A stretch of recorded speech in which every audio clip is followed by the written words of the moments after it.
오늘 아침 뉴스 연구소. 오늘 아침 뉴스의 맥을 짚어드리는 시간 뉴스연구소. 오늘도 두 분의 연구위원 나오셨어요. CBS 유창수 PD, 뉴스톱 김준일 대표 어서 오십시오. 안녕하세요. 예, 오늘 첫 번째로 살펴볼 뉴스 뭔가요? 예, 문재인 대통령이 어제 LH 한국토지주택공사 직원들의 땅 투기 사태와 관련해서 국민들께 큰 심려를 끼쳐드려 송구한 마음이다라고 처음으로 사과의 뜻을 밝혔습니다. 네. 지난 2일에 참여연대와 민변이 LH 관련 의혹을 제기한 이후에 2주 만인데요. 문 대통령은 또 이번 사태를 우리 사회에 만연한 부패를 없애는 계기로 삼고 부동산 적폐를 반드시 청산하겠다 이렇게 강조를 했습니다. 예, 예. 한편 여야는 어제 LH 직원 투기 의혹에 대한 특검 실시와 함께 국회의원 300명 전원과 직계 좀비속의 부동산 전수조사에 합의를 했습니다. 차기 대선이 1년도 남지 않은 시점이기 때문에 이 판도라의 상자가 열리는 것이 될 수 있는 이번 조사에 대해서 어느 쪽에 유리하게 작용될지 주목됩니다. 자, 좀 나눠서 생각해보죠. 우선 대통령의 사과가 2주 만에 나왔습니다. 예. 일단 지난 1월에 신년사에서 주거 문제의 어려움으로 낙심이 큰 국민들에게 매우 송구한 마음 이렇게 이제 한 적이 있거든요. 네네. 그러니까 2달 만에 또 사과를 한 거예요. 그때는 부동산 급등, 이번에는 부동산 투기. 예. 그래서 또 멘트도 거의 비슷합니다. 국민들께 큰 심려를 끼쳐드려 송구한 마음 이렇게 얘기를 했어요. 네. 근데 이제 이게 어저께 메시지고 그저께 메시지 15일에 문재인 대통령이 청와대 수석보좌관회의에서 이런 얘기를 했습니다. 여러 분야의 적폐 청산을 이뤘으나 부동산 적폐는 엄두름 내지 못했다. 우리 정부를 탄생시킨 촛불 정신에 구현하는 일이 바로 부동산 적폐를 청산하는 거다. 이렇게 얘기를 하고 어제도 또 불공정의 가장 중요한 뿌리인 부동산 적폐를 청산해야 된다 이렇게 얘기를 했어요. 네, 네. 그러니까 사과와 동시에 부동산 적폐 청산은 이제 두 번을 얘기했단 말이에요. 그거는 이제 이 개혁의 이니셔티브를 쥐고 가겠다. 적폐 청산이 이 정부의 기조였잖아요. 네. 그리고 개혁의 이니셔티브를 쥐고 가겠다라는 거 하나. 그리고 또 하나는 전 정부에서도 있었다. 이건 적폐라는 거는 켜켜이 쌓여온 거잖아요. 오랜 관행이다라는 점. 예, 이게는 문재인 정부뿐만이 아니라 예전부터 있었던 거를 우리가 바로잡지 못했을 뿐이다라는 거를 사과를 하면서도 우회적으로 이제 메시지를 강조를 한 것이죠. 예. 그래요. 이제 그렇고 또 하나가 이제 국회에 돌아가는 상황인데 네. 여야가 의원들 전수조사에 합의했고 특검도 이것도 합의가 된 겁니까? 예, 합의가 됐죠. 된 건가요? 예. 지금 뭐 판 키우기 경쟁이 벌어지고 있는 것 같은데요. 국회의원 300명 전수조사, 뭐 특별검사 이 얘기 나왔을 때만 해도 국민의힘이 민주당이 왜 이런 걸 제시하느냐 불순한 의도가 있다 그러면서 입장 표명을 좀 꺼려왔는데 네. 받게 된 거죠. 네. 여기 이어서 또 국정조사 또 고위 공무원과 시, 군, 구청장 같은 선출직에 대한 전수조사 이렇게 계속 뭐 판이 커지고 있는데요. 한 세 가지 이유가 있는 것 같아요. 일단 상대방이 제안을 했는데 이걸 네. 거부하면은 의심을 살 수 있다. 그리고 여기서 밀리면 끝이다. 왜냐하면 선거를 앞두고 있기 때문에. 네. 그리고 각각이 계산기를 돌려보니까 나쁘지 않다. 승산이 있다고 본 건데요. 민주당은 내부적으로는 지금 재보선 앞두고 LH 사태로 수세에 몰렸는데 반전의 계기를 만들었다. 왜냐하면 정부 여당의 책임 문제에서 이제는 사회 전반 부동산 적폐 문제로 전환시켰다. 이렇게 판단을 하는 것 같습니다. 그래서 이낙연 상임선대위원장도 세간에선 부동산 비리가 국민의힘 쪽이 몇 배는 더 많을 거라는 얘기가 나온다. 뭐 이런 얘기를 하면서 전수조사 결과에 대해서 참 자신감을 드러내고 있고요. 반면에 국민의힘은 이 이슈를 이번 재보선에서 끝내는 게 아니고 이 부동산 이슈를 장기화해서 대선까지 끌고 갈 수 있다. 이렇게 생각을 하는 것 같고요. 양쪽이 계산기 두드려보고 다 우리에게 유익하다라고 판단을 했다. 예, 특히 국민의힘이 보기에는 민주당이 그동안 계속 당선이 많이 됐기 때문에 네. 지방선거, 뭐 총선 다 민주당이 압승을 했죠. 특히 수도권은요. 예, 그렇기 때문에 여당 소속의 선출직 공직자가 절대적으로 많아서 이 전수조사를 해보면은 우리가 유리하다. 여당 쪽이 훨씬 더 많이 나올 거다 문제가. 예, 그렇게 계산하는 것 같습니다. 그래요. 근데 뭐 특검 하기로 해도 이거 준비 과정이면 몸에 한참 걸리잖아요. 당장 4.7 재보궐선거에까지 영향을 줄까요? 일단 특검이 뭐 영향을 줄 이유는 없죠. 최소 한 달에서 2달 걸리기 때문에 그 중간에 이제 국수본이 하는 것이고 그래서 또 야당이 받은 겁니다. 어찌됐든 특검 준비하느라고 계속 기사가 나올 테고 네. 전수조사 준비한다고 또 기사가 나올 테고 그러니까 당장 선거에는 오히려 야당이 유리할 것이다. 근데 뭐 뚜껑 열어보면 그 이후에는 어떻게 될지 모르겠으나 그러니까 야당이 받은 거죠. 급물살을 탈 것 같습니다. 이거 지켜보시면 되고요. 두 번째로 넘어가죠.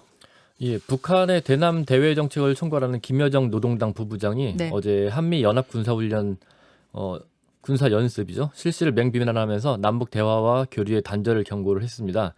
김 부부장이 여러 매체를 통해서 3년 전의 봄날은 다시 돌아오기 어려울 것이다. 이런 제목의 담화를 공개했는데요. 제목 자체가 3년 전 봄날은 다시 돌아오기 어려울 것이다 이거예요? 네. 제목이? 예. 어. 현재 대폭 축소해서 진행하고 있는 그 한미 훈련에 대해서 50명이 참가하든 100명이 참가하든 동족을 겨냥한 침략 전쟁 연습이라는 본질과 성격은 달라지지 않는다. 뭐 이렇게 강조를 했고요. 예. 또 뭐 미친 개, 태생적인 바보, 떼떼 이 말더듬이라는 뜻인데요. 이런 원색적 표현을 다 동원해 쓰면서 조평통을 폐지하고 남북 군사 분야 합의서 파기까지 검토 중이다. 뭐 이런 말을 했습니다. 다만 이제 앞으로 남조선 당국의 태도와 행동을 주시할 것이다. 이렇게 단서를 달아서 여지를 남기긴 했는데요. 네.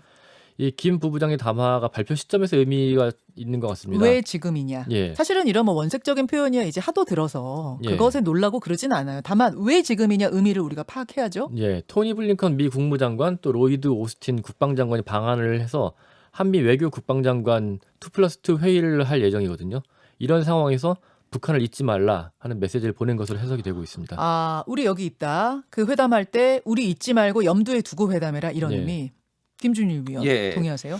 일단 백악관이 북한하고 접촉을 했는데 북한에서 반응이 없었다라는 게 이틀 전인가 이제 나왔었잖아요. 그 맞아요. 얘기가. 예. 그리고 이제 반응이 나온 거예요. 어떻게 보면 북한의 반응이. 근데 미국에도 이렇게 얘기를 했습니다. 앞으로 4년간 발편잠을 자고 싶은 것이 소원이라면은 시작부터 멋없이 설치지 마라 이런 얘기를 했어요. 아, 그러니까 미국 대통령 발 쭉 뻗고 편하게 자려면 예. 4년 동안 예. 첫 단추 잘 끼워라. 잘 끼워라 그런 이렇게 얘기네요. 얘기를 한 거고 한국에도 임기 말 남조선 당국 앞길에 무척 고통스럽고 편하지 않을 것이다 이런 식으로 얘기를 했어요. 그러니까 예. 메시지는 뭐냐면 한마디로 북한을 적대시하지 마라. 그리고 지금 떠보지 마라. 카드 같은 거 이런 거 괜히 하지 말고 내용을 협상하려면은 실질적인 거를 가져와라라는 게 하나가 있는 거고 또 하나는 이제 북중 관계 문제도 있어요. 사실은 이제 북중에 굉장히 가까워졌거든요. 맞아요. 근데 중국에 대해서는 압박이 지금 굉장히 강합니다. 그래서 어저께 미일 미국의 압박이. 그러니까 미일 2+2 지금 정상회담이 아니라 그 장관 회담이 있었어요 어제. 거기에서도 예. 중국에 대한 견제를 강하게 얘기를 했거든요. 그러니까 지금 상황에서는 또 북한이 먼저 섣불리 나서기도 어려워요. 중국이 압박을 받고 있는 상황에서. 그래서 이런 것까지 전체적으로 보면서 지금 강하게 반발을 하고 있다 이렇게 봐야 될 것 같아요. 유창수 PD 어때요? 사실 이번에 이 불만을 표시한 게 1월에 8차 당대회가 있었는데 북한에서 김정은 국무위원장 겸 당 총비서가 한미 훈련을 중단을 해달라 이렇게 요구를 했는데 이게 수용되지 않은 거에 대해서 직접적인 불만 표시를 한 것 같고요. 근데 우리 쪽에서는 또 화가 날 수밖에 없는 게 우리 통일부는 그래서 북한의 입장을 뭐 여러 번 이제 감안하겠다 생각을 하면서 우리가 이렇게 대폭 축소해서 기동 훈련도 없이 컴퓨터 시뮬레이션 방식으로 진행을 할 테니까 북한도 우리의 노력에 상응해서 유연한 태도를 보여달라 이렇게 얘기를 했거든요. 예. 그런데 이렇게 그 청와대와 정부에 대해서 좀 원색적인 표현을 쓰면서 공개 망신을 한 것에 대해서 우리도 불만을 가질 수밖에 없는 것 같고요. 근데 이런 상황에서 통일부가 어제 한미 연합훈련이 어떤 경우에도 한반도 군사적 긴장을 조성해서는 안 된다. 이렇게 마치 이제 우리 연합훈련이 북한을 자극했다는 것을 인정하는 듯한 발언을 한 거에 대해서는 또 우리 내부적으로도 좀 비난들이 있는 것 같습니다. 통일부가 이제 그런 발언을 내놨어요. 예. 국방부 입장에선 또 언짢을 수도 있겠네요. 그렇죠. 그래서 우리 내부적으로도 북한 눈치를 너무 보는 거 아니냐 이런 또 비난이 나올 수 있는 부분인데요. 어쨌든 북한이 이번에 이렇게 뭐 반발하고 나선 거에 대해서 실제 행동이 뒤따를 것이냐, 이 경고에 그치고 그냥 말만 하고 넘어갈 것이냐 하는 좀 관측이 여러 가지 나오고 있는데 만약에 이번에 어떤 행동을 군사적인 행동을 한다든지 도발을 한다면은 이번 담화는 그 한반도 긴장 고조의 책임을 한국과 미국에 전가하기 위한 명분 쌓기용이 아닌가 생각이 들 수도 있을 것 같습니다. 자, 이 담화가 나온 이유 한미 2+2 회담이 있을 것이기 때문이다 그러셨잖아요. 예. 요 회담, 요 무슨 얘기를 어떻게 하게 될까요? 일단 오늘 와요. 지금 일본에 있는데 오늘 오후에 옵니다. 그래서 정의용 장관하고 블링컨 국무장관하고 이제 회담을 하는데 오는 여기 사람은 미국 국무부 장관, 국방부 장관이 같이 손잡고 오는 거죠. 이게 11년 만이에요. 둘이서 같이 오는 게 맞아요. 11년 만입니다. 네. 10년 7월 이후에. 그래서 여기에서는 이제 뭐 군사적인 문제도 얘기가 나올 것이고 그 외에 다른 문제도 나오는데 일단은 외교부 장관과 국무장관에서는 국제협력, 그리고 뭐 백신 뭐 이런 얘기까지 다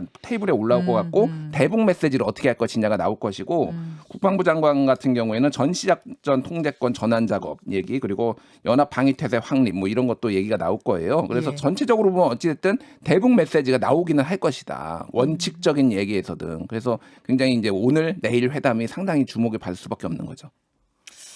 오는 이유는 그러면은 이제 새 정부가 들어섰으니까 우리랑 앞으로 어떻게 외교를 꾸려갈 것이냐, 북한을 어떻게 관리할 것이냐, 뭐 이런 거 의논하러 온다고 보면 되는 미국의 거예요. 주안점은 북한은 아닌 것 같고요. 예. 지금 얘기 나오는 게 쿼드에 대한 논의를 하지 않겠느냐는 얘기가 나오고 있습니다. 이 쿼드라는 게 인도 태평양 지역에서 어쨌든 중국을 견제하는 데 목적을 둔 모임인데 네네. 우리가 여기에 참가하는 게 어떠냐는 제안을 할 것으로 예측이 되고 있습니다.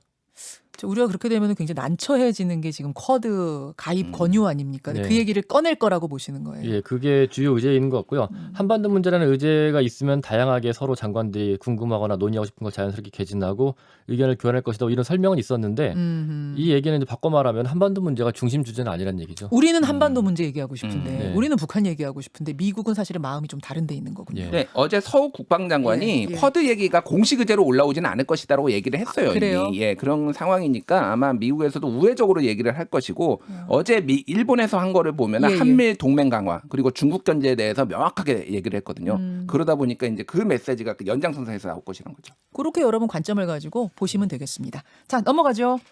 65세 이상에게도 접종을 하기로 결정하면서 안전성 논란이 일단락됐던 아스트라제네카 코로나 백신이 네. 또다시 도마에 올랐습니다. 독일, 뭐 프랑스 이런 유럽에서 접종 중단 조치를 내렸다는 게 사실입니까? 예, 일시적인 접종 중단 조치를 내린 건데요. 왜요? 백신 접종자의 일부에서 혈전이 만들어진 사례들이 보고됐다. 여기에 따른 조치입니다. 혈전. 예, 이들 국가들은 안전 예방적인 차원이다. 사전 예방적인 조치고 일시적이다. 이렇게 강조를 하긴 했는데요. 여기에 대해서 또 아스트라제네카 백신을 주로 맞고 있는 영국은 백신 접종과 혈전 발생에 인과관계는 인정되지 않는다. 이렇게 반박을 하고 있습니다. 네.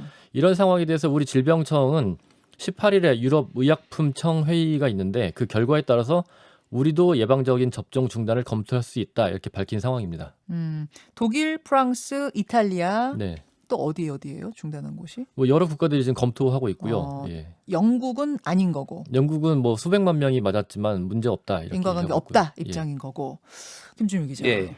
일단 이 폐색전증, 뭐 혈전 응고, 뭐 이거가 그러니까 두 가지를 봐야 되는데 자연 발생 상황에서 나타나는 데이터와 네. 그리고 백신을 맞은 다음에 나타나는 데이터가 통계적으로 유의미하게 차이가 있느냐. 그게 하나를 봐야 되는 거고 그렇죠, 그렇죠. 두 번째는 아스트라제네카와 화이자가 그러면 통계적으로 차이가 의미가 있느냐. 있느냐. 두 개를 봐야 돼요. 일단은 영국에서 이미 많이 맞았잖아요. 아스트라제네카하고 많이 화이자를. 맞았죠. 통계를 보면은 1,070만 명이 화이자를 맞았는데 폐색전증 15건, 심부 정맥 혈전증 8건 나왔고요. 네. 아스트라제네카는 970만 명 접종했는데 각각 13건, 14건 나왔어요.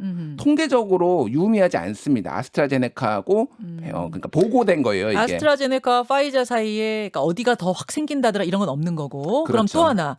진짜 그 혈전 생긴 그 사람들이 아스트라제네카 때문인가? 그 인과관계도 좀 밝혀졌어요. 그러니까 그게 자연 발생 확률하고 차이가 없다라는 거예요. 지금 없어요? 유럽 의약품청의 얘기는 아하. 그리고 이게 원래 혈전 응고가 원래 그 전에 임상 실험했을 때도 부작용으로 보고된 게 없는 거예요. 그럼 지금 발생한 사람들의 수는 유의미한 차이가 없다는 건데 근데 왜 중단을 여러 국가에서 했습니까? 그럼? 오스트리아에서 환자가 그 혈전 아스트라제네카 접종을 한 다음에 혈전 때문에 사망한 사고가 있었어요. 네. 그 사망 사고까지 있다 보니까 여기 대해서 좀 조치를 취하는 게 맞지 않겠느냐 이런 의견들이 있는 그러면 거죠. 인과관계 밝혀진 건 없지만 선후 관계가 있는 거죠. 없지만 그러니까 현재까지는. 선후 관계가 있고 혹시 모르니 일시 중단 이렇게 보면 됩니까? 예. 근데 전반적으로 좀 전체적으로 몸조심하는 경향성이 있어요. 그래서 어찌됐든 지금 WHO에서도 계속 접종해라. 그리고 유럽 의약품청에서도 이거 아직 인과관계 안 밝혀졌다라고 하는 거고 내일 18일 내일에 네. 유럽 의약품청에서 발표를 한다고 합니다. 이거에 대해서 조사를 해서 그래서 우리 방역 당국도 지금 접종 중단 계획은 없지만 내일 발표를 예의주시하겠다. 이렇게 예. 어저께 이제 브리핑을 한 상태예요. 기본적으로 유럽 의약품청에서 접종을 중단해야 된다는 그런 결과가 나올 가능성이 굉장히 희박하고요.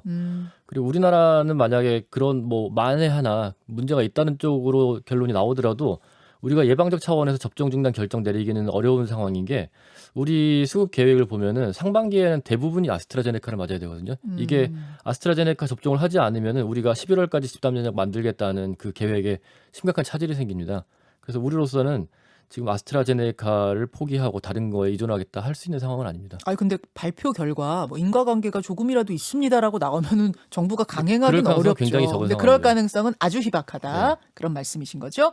자 여기까지 하고 오늘 어제 뭐 그 야권의 단일화 후보 토론도 있었고 밤샘 협상도 있었고 했는데 그 얘기는 연구소에서 안 다루셨잖아요. 요거 인터뷰로 풀겠습니다. 두 분 수고하셨습니다. 감사합니다. 감사합니다. 김현정의 뉴스쇼는 청취자 여러분의 참여로 이루어집니다. 트위터, 페이스북, 레인보우 게시판, 그리고 단문 50원, 장문 100원의 유료 문자 샵 1212, 우물정 1212 통해 참여하실 수 있습니다. 김현정의 뉴스쇼, 여러분과 함께 만듭니다.